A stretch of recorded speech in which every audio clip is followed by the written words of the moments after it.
singing his song. All the little birds on Jaybird Street love to hear the robin go tweet, tweet, tweet. Rockin' Robin, tweet, tweet, rockin' Robin, tweet, tweet. Hello everybody, welcome to Life is Good. I'm Heather Mckeown, your ever-loving hostess, and guess where we are today? Derby Line. At Hopewell Studio in Derby Line. Right, give the address. Give All right, yourself so a this plug. is 50 Lathe Street in Derby Line. It's at the corner of the street, and it's a new studio that has been built on my tiny little lot here. And it's gorgeous, and if you like anything to do with art, especially pottery, which we're going to see in a minute, we're just going to do a little biographical stuff now. So tell me about yourself, because I don't know you. Yeah. I want to know, so Sure. please tell me everything. All right, so I'm Time's RoseAnna. up. I'm kidding. I'm RoseAnna, and I'm a native of Derby. I grew up here in Derby, Vermont. I ended up going to college at Mount Holyoke in Western Mass, and then spent about 6 years living in Somerville, Massachusetts, while I got my graduate degree and got my first mental health job in that area. And then I moved out to Madison, Wisconsin for a few years, where I had my kids. Great zoo. Beautiful Oh, no. zoo, Yeah. Free zoo. We used to be able to walk to it. Yeah, it was great. And then about 6 years ago, I moved back to this area due to life, and I've been here since. I put down roots, and it's a good place to be. It's a great place to open a business. It is. And you've got so many people involved. How many? So right now I have, actually now I have 6 members. So I have 6 studio members who rent shelf space and time within the studio. We have a tiered membership system to try to make it equitable for artists to be able to work in the space. We have Allie, who does exclusively hand building. We're going to do an interview with Allie in just a tick. Yes. And then we have April Kasperi, who Yay. is the ceramics teacher at the high school. Yes.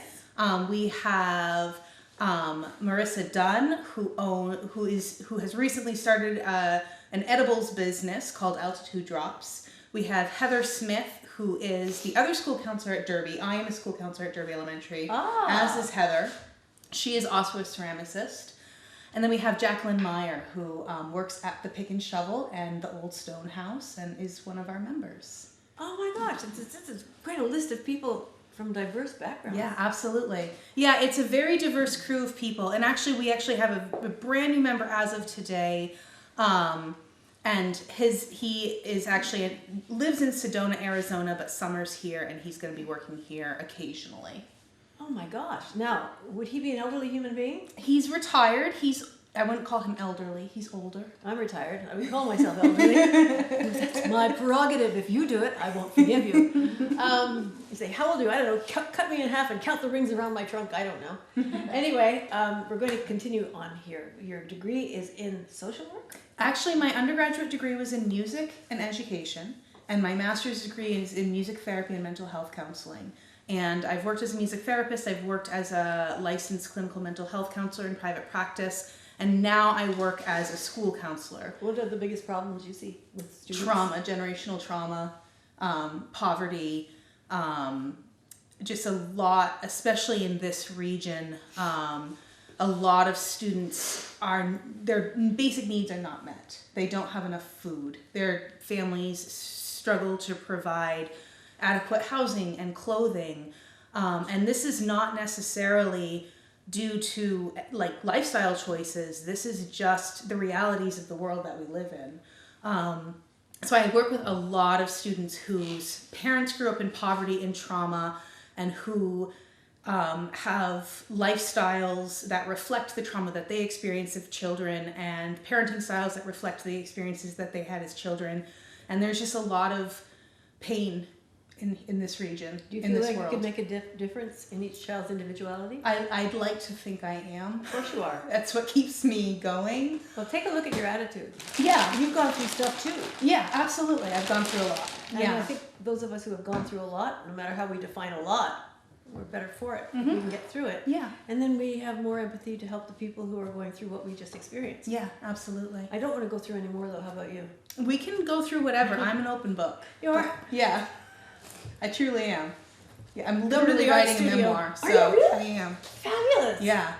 We'll have to talk about that Yeah, too. sure. Can you talk about it now? Sure. So I'm writing a memoir right now called Sorrow Pie, and it's based on my experience with grief. So the reason why I moved back to Derby from Madison is because when I moved out to Madison, I was following my husband and a job that he got out there through Epic Systems, which is a large medical software company. When we moved out there, it gave us an opportunity to start our family, and I was a stay-at-home mom. And so I was at home with my 2 kids. My husband was working full-time in this career that was growing for him. And we were on a family vacation in New York City in 2017. And my husband unexpectedly had a massive heart attack on my best friend's couch. And he was revived after 20 minutes and spent 8 days in the cardiac ICU at Tisch NYU Hospital. Got the best medical care he possibly could have gotten, but unfortunately, due to the prolonged oxygen deprivation to his brain, he had profound brain damage, and I had to make the decision to take him off of life support. And so he died about 6 years ago. And at the time, I had a breastfeeding 10-month-old and a 3-year-old. And I didn't have any income source of my own, so I moved back in with my parents, back to Derby. And I never imagined myself coming back to the kingdom, to be honest with you. I always saw myself as a city kid. But I moved back here and slowly started rebuilding my life and found this house in Derby Line that I just fell in love with. And it just became this like safe, sacred healing space for myself and my family. And I found the job at Derby, which has been just the perfect opportunity for me because it gives me an opportunity to use my therapeutic skills to serve the community. I work when my children go to school. I'm able to have an office just down the hallway from their classrooms and be colleagues with their teachers. And it's just given me an amazing opportunity to rebuild a life for us. So after my husband died, Epic Systems initially did not treat it very well. They kind of treated his death as if he had quit. And so they basically told me to clean out his office and leave the company laptop on his desk, and that was it. And so I ended up writing a letter to Judy Faulkner, who's the CEO of Epic Systems, asking her if she would be willing to give the equivalent of the stock options that we had, or the equivalent of the sabbatical Tim was supposed to take in 6 months, towards my children's college fund. And I never got any sort of response. I sent 2 letters and I never got a response. And then in February of 2001, I checked my mail and I had a letter from Judith Faulkner. And I thought, who is this? And then I realized, like, oh, this is Judy Faulkner. This is the CEO of Epic. And I opened the letter, and she said in the letter that she had been thinking of us all these years, and she offered me a financial gift to my family that was able to change our financial trajectory. It's about blinking time. Yeah. Are you still in touch with her? I am. I actually made her a mug and sent it to her a few months ago, and she sent me back a letter. Well, I would say stay in touch with her, not for financial, but because I think you made her a better person. I think so. And I think she has a lot to be grateful for. Yeah. And probably a lot more to learn from you. Yeah. Have you invited her to stay with you for a minute or two? I have not. She's 80. And so, your problem is like you don't sleep at night? She's also the 5th richest woman in America, so I'm not sure she wants to stay on my broken futon. But no, seriously. Yeah. No, it's true. I could reach out to her. And if she doesn't want to stay at your house, she can stay at mine. We can take our walkers out to the mailbox together. Sure. This is an amazing girl. Yeah, thank you. An amazing woman, an amazing mom, and an amazing widow. Yeah, thanks. It's, being a widow really sucks, but, we all have these life paths that happen to us, and there's so much that happens in life that is completely out of our control, and we are only in control of our own reactions to what happens to us. And so I'm very grateful to have the support system that I have, and to have the community that I have, and the privileges that I have that have allowed me to be here where I am now. We're glad too. And I don't know what else to say, but when Sorrow Pie, yeah. When Sorrow Pie comes out, we'll do another show. Yeah. Because it's very important that people realize that grief, it's a universal experience. It certainly is. And it changes who you are. It does. Yeah, absolutely. I speak from experience on that. Yeah. So I lost my mom when I was young, Mm-hmm. and she's been gone 53 years. And I lost my brother when he was 33, Mm. and then I lost my dad just 10 years ago when he was 10 days away from being 90. Yeah. And I think at whatever age and stage you are, it impacts you differently.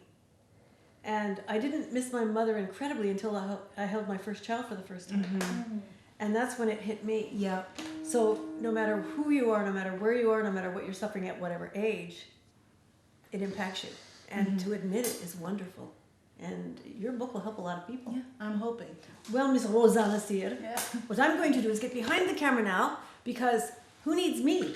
Would you like to interview your lovely lady over here? Sure. We'll interview Allie. Allie is an amazing Howell. person too. And then we're going to do Nancy. And we're back, Miss RoseAnna, and introduce each other, please, RoseAnna. Right, Our so lovely lady my here. name is RoseAnna Cyr, and this is my studio member, Allison Howell.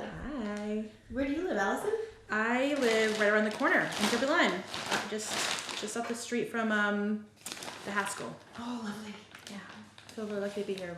And what was your major interest in pottery before you came here? God, life, I suppose. I studied it in undergrad, and I'm sort of like a nonprofit wonk these days, but yeah, I'm deeply moved by how like clay and making functional objects could be like a bridge in with each other and in community, and so and I love food and I love to cook. What's your specialty? I'd say pie is the way I saw you rolling up the clay. I don't know. She does make a good pie. What's my specialty? I don't know. I you know. Your specialty is flavor. You just have this magical way of making everything intensely flavorful and Oh, good. Give me a chaw on that piece of clay you're having, and I'll see if you've done anything. I know there is something about this clay. Like I love like earthenwares and dark clay. It looks like chocolate or cake or Definitely. just something really I've always felt like really attracted to. I don't know. I love to bake. I love to make food for other people, and yeah. I think that's April Casperry coming in. Hey! More people are arriving. This is one popular studio. RoseAnna? Yeah. What are you working on over there? I think the little blue bottle is in the way. the little blue bottle. I am just working because Allie asked me to work, but something that I'm actually starting to do is I wear earrings all the time. Earrings are kind of my personal like fashion statement. And so I want to start making ceramic earrings. And so I just decided to do that today. And so I have some over here that I started with white stoneware. And so I think I'm going to make some with brown stoneware as well. And what I've been doing is my mom has this collection of antique textile stamps from India. Oh, And they are focus in on those, please. they're hand carved out of wood, and I have them in a variety of patterns. And so these were all created by some person 50 years ago, just working by hand to carve these out of wood. And so what I've been doing is I've been rolling out slabs of clay and then printing it with the textile prints to make little trinket trays and earrings and other types of functional and decorative I'm trying to get that. pieces. I'm not sure I can pick that up, but I'm doing my best. It's all good. You want me to bring it closer? No, I'm getting closer. Okay. Oh, that is gorgeous. Yeah. And if you make earrings, do you cut out those designs from that? Yeah, so what I have some like little cookie cutters. That's the great thing about pottery. Like there's a lot of fancy tools that you can spend a lot of money on, or you can just get like cheap stuff from the dollar store. So I just have some cookie cutters, and I just have been cutting out circles and little crescent moons. You're having a show on Mother's Day. Will any of these be ready for Mother's Day? Yes, a lot. Pretty much everything I'm making right now is for this show. Okay, when is your show? The show is actually going to be Mother's Day weekend, which is going to be May 13th and 14th. And the Saturday sale is from 10 a.m. to 5 p.m. The Sunday sale is from 10 a.m. to 3 p.m. We're going to have work from 5 different potters. Actually, more than that, because my kids are also selling their pottery in the sale. But we have work from several different potters, and then also a good friend of mine, Jamie Carter, who does woodworking, will be selling some of his work. And so the sale will be in the studio, in the garage, outside. We'll have champagne and wine tumblers available for purchase, and if you purchase one, you get unlimited mimosas while you're shopping. So it's a nice little I can see that some opportunity. people are going to be here all day. Yeah, and they're welcome. Show me your pot. My pot? Whatever that is. It would be a flower pot. I've just seen you make it from scratch. Yeah. You rolled it out, you flattened Yep. it, you shaped it, and then Uh-huh. you shaped things around it. And you, Yep. I see you moistening the edges so that. Yeah, I'm gonna sort of like, just prepping it to be carved a little bit. I think I'm gonna add some other stuff on the outside. But you for like some- the earthenware color, so will you dye it? Or just leave it as it is? I'm gonna glaze it, yeah. So Oh, it, glaze it. yeah. So I really am attracted to this this like kind of white satiny glaze. So I'm not sure what. Let's show one of some of Allie's finished pieces. Oh, we're going to see Allie's finished I'll pieces bring here. over. This is just a few of them. Oh my gosh. Yeah. But you can see how Allie. Allie, describe these for me. They're beautiful.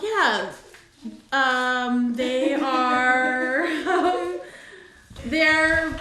They're blue and white. Okay. This would be something that you can put on any table and put bread in, but it would also keep warm if you kept the bread in there, correct? Sure. Yeah. And Yeah. you could use it as a soup tureen. I imagine some people would use it in a garden, just as a garden piece, but I would keep it in my kitchen. Just sort of playing. You know, I'm kind of making stuff like for myself or just to Look at this. I have no idea about the camera work here, but this is so cute and delicate. So delicate. It only weighs an ounce or so. Yeah. You don't think of clay work as anything delicate, but it really can be. When I hear of earrings, I'm surprised. Yeah. I love to. I have a few small pieces like that in my home that are great for like salt or other things. Yeah. What I love about these little pinch pots is like Allie has made a lot of these as glaze testers, and what I love about them is they're just perfect for like filling up with M&Ms and like just having like a perfect little serving of M&Ms. That's not enough. Yeah. You can always refill it. You can always fill this in. Right? This is for M&Ms. I'm allergic to chocolate, but I can drink. Okay, now I think Dry it out until it's bone dry, and then we put it in the first firing, which is called a bisque firing, and it's a lower firing. So we fire everything in the bisque firing. We fire at cone 0-4, and then after the bisque firing, everything is then glazed. And glaze is basically a combination of clay particles, glass particles, and then different minerals to give it different colors and textures. And so everything is painted with glaze or dipped in glaze, at which point it's then fired in a second firing that's a hotter firing, and that is what makes it non-porous, colorful, everything that you see the end stage of pottery to be. But pottery is actually very time consuming. I would say almost. Yeah, there's a lot of steps to it, and there's a lot of labor involved in it, so It's worth it. it's definitely worth it. Absolutely. When you buy a piece of handmade pottery from someone, you are definitely getting their sweat and their energy and their being in a functional form, which is very cool. Yeah. Yeah. And this is where we could once again do another skit from. So I'll show you from Ghost. what this is all about. This is I'm a wheel thrower, so Allie exclusively hand builds. I do a lot of wheel throwing. Yes, Nancy's It's called awesome. throwing. There's so much vocabulary that I haven't heard before. So right now I'm doing something called coning, which is to get it centered on the wheel. How fast can the wheel go? You can go pretty fast. This is not the fastest that it goes. But the speed is helpful. But different people, have different techniques and different preferences as far as how they throw. Some people prefer to throw on standing wheels. Some people prefer to throw slower, faster. Everybody kind of has a different way of doing it. You know, I noticed that you're pushing down, Yep. and then you let it, when it keeps spinning, it comes up by itself? Or No, you, I'm pushing it up, pushing and that's it up. called centering. So by pushing it up and down, coning it, it's actually helping to get the clay centered on the wheel so that it's all consistent.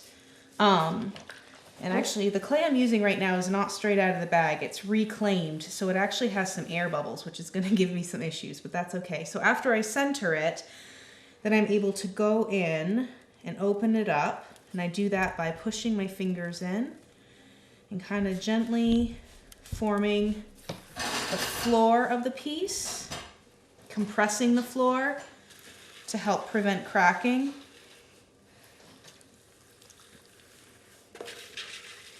And then pulling up.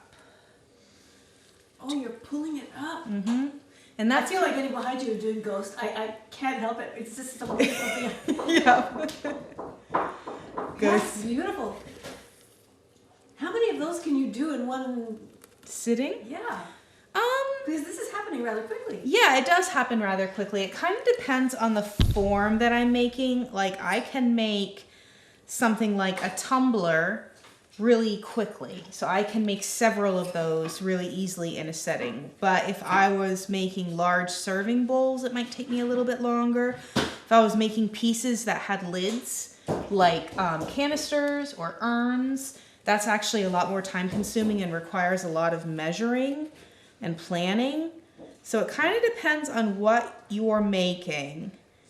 If somebody came here, and I think this would be an amazing place to come for an urn for ashes of human remains, it would be the most beautiful thing because you can Yeah. custom make them for these individual people. I haven't started making urns yet, but my hope is to start specializing in customized urns. I would love that. Yeah. That's so cool.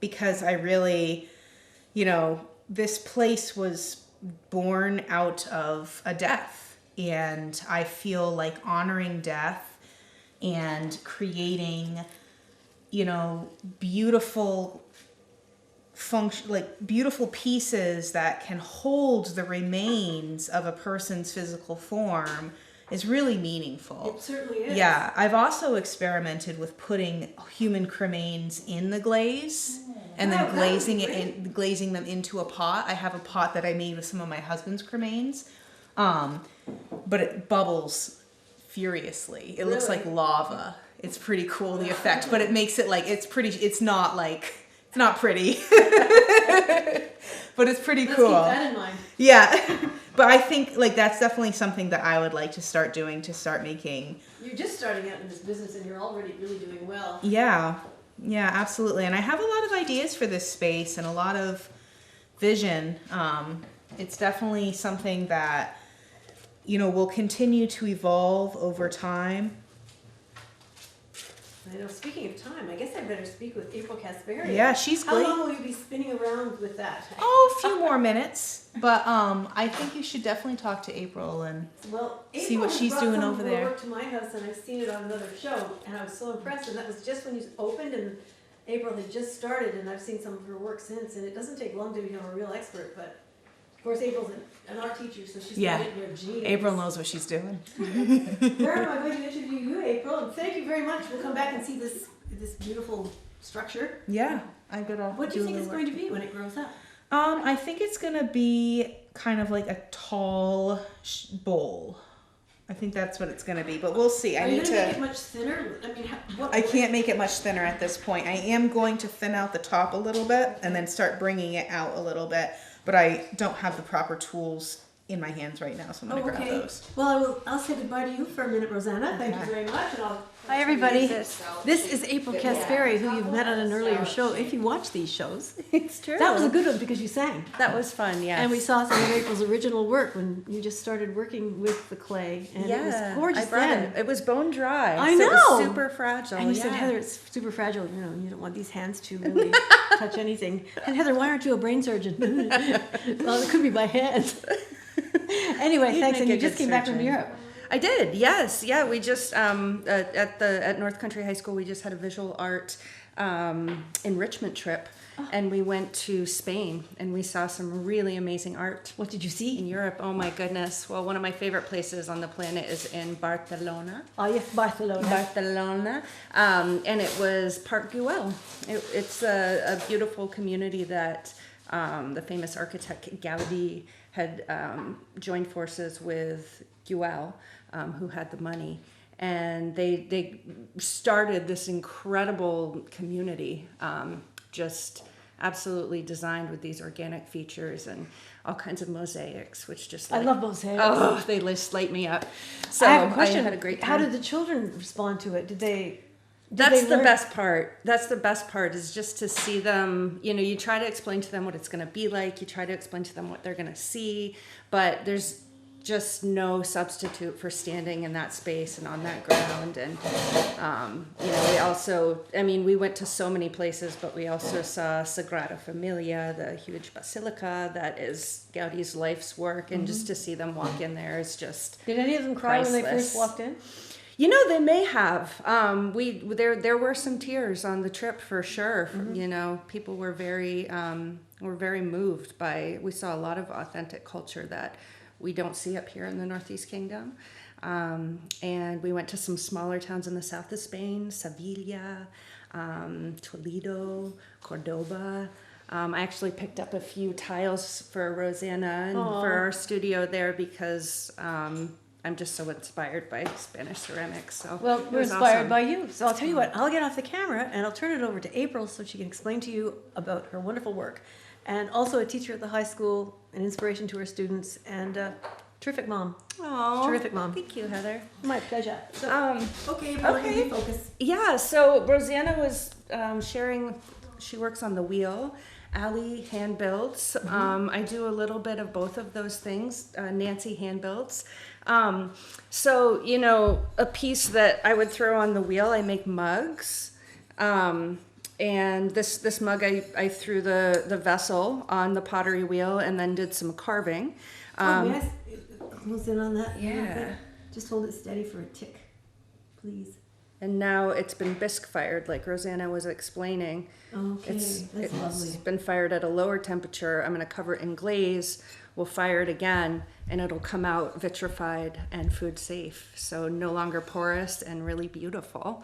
And then, here's another little piece. I threw this guy on the wheel. This has got sort of a fun texture on it.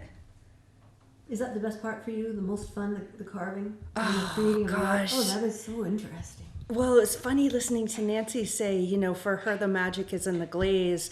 It's different for so many potters. And I love, oh my gosh, I love all the parts of it, but I really do love the texture. And RoseAnna and I share that as well. She loves to sgraffito, which means you're carving away. You place a underglaze actually over leather hard clay, and you let it dry slightly, but it's still soft enough that you can take a knife to it and carve it away. And you just create these beautiful designs that are similar to like a block cut or like a wood cut. And they're really beautiful. Well, actually here, this is a good example of a sgraffito pot. So, Oh, I love that. yeah, this is really fun. So this is slab made. And Nancy explained slab work. slab work, yes.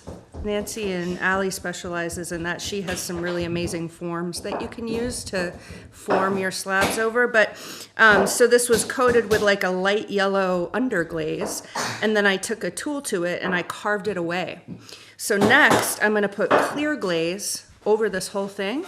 We're going to fire it again in the kiln, and then it's going to come out looking even more magically and different. This red clay is going to turn to a brown, and this yellow is going to remain, so the contrast is going to be even higher. Beautiful. And everything I will love be the shape. glossy. Thank you. Yeah. And those are the little legs. These are just the little buttons it sat on. I just got myself a new stamp, so it's been fun to use that. And yeah, I'm excited to sell pottery this summer. It's Yeah, well, Mother's Day show, you're going to have quite a few of these items in the sale. Yeah, absolutely. We've got all kinds of stuff. Like this piece, Oh! this is wheel thrown, and then I put white slip on it, which is watered down clay. Is this what?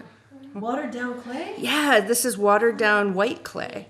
So then you turn it into this sort of paste or paint. Are you looking for more members here? or no? I think we're, Currently at max capacity. You're max capacity. Okay, great. yeah. So people, if you want to know something about pottery, please come here. But in the Hopewell in Derby line, we'll put the phone number, we'll put the address up underneath. Yeah, here, there's a and- beautiful website too where you can get more information on Well, the we'll have studio. to- A mug that I'm working on, and this is white stoneware, and I've used a black slip on here. And what's kind of fun about glaze is some glaze is translucent, some glaze is clear, and some glaze is totally opaque. So, why that's interesting is because on this pot, on the outside, I'm going to use clear glaze, which will really highlight the contrast between the black and white. But on the inside, I had kind of slopped some slip in there. Did you put that on with the brush on the inside? I think I wiped this out with a sponge because I knew. That easy? I guess the more you do it, the easier it gets. but I was going to use an opaque glaze on the interior, so you won't see any of this. Which will be really fun. Maybe I'll use just like a pure white or something else, but I'll use a glaze that you cannot see through. It's just amazing how much you can do with clay. And Right? I'm glad you're doing it because I'm not. And You're doing really cool things. I love your collages. Oh well. But yeah, That's really lovely. So April, and is that your piece right there? this piece. No, this is, I believe, is this Byron or Clara? That's mine. Oh, come on, Byron. This is wonderful. Introduce it to the camera. And Tell we're them having all about Byron, your this work. is RoseAnna Cyr's son. This is Byron Cyr, and he's quite an enthusiast. We've heard him earlier in the show, but Brian, please tell us what that is. It's absolutely stunning. So this is actually a replica of a mouth from a Roblox horror game called Doors. And it's a replica of like a bowl / mouth. I thought it was, actually, Yeah. when I looked at it, I thought it was a dental work. So bring it closer to me, please. And But I Let me just recently get made this because I've recently been getting into this horror game. what is it? The horror game. It's called Doors, and it's on Ah. Roblox. It's a game where you're trying to escape this hotel, but there's all these monsters trying to kill you while you're trying to escape. Have you ever been taken out by one of those monsters in one of the games? Yes. Oh my gosh, you're looking very well for that incredible experience. And so with this game, there's a monster called the Figure, and this is a replica of like the head of the figure Scary. because he's just a giant mouth, basically. Oh, that's amazing. So he just goes at things and eats them. Yeah, basically. I see. And it's all on a game, so it's not three-dimensional. So you had to figure out how to make it three-dimensional yourself. Yes. You did very well, young man. What do you want to be when you finish school? What? I hate to be linear, but do you have any idea what you might want to be when you finish school? I might want to be like something like a actor or something, or like a game designer. You can do both.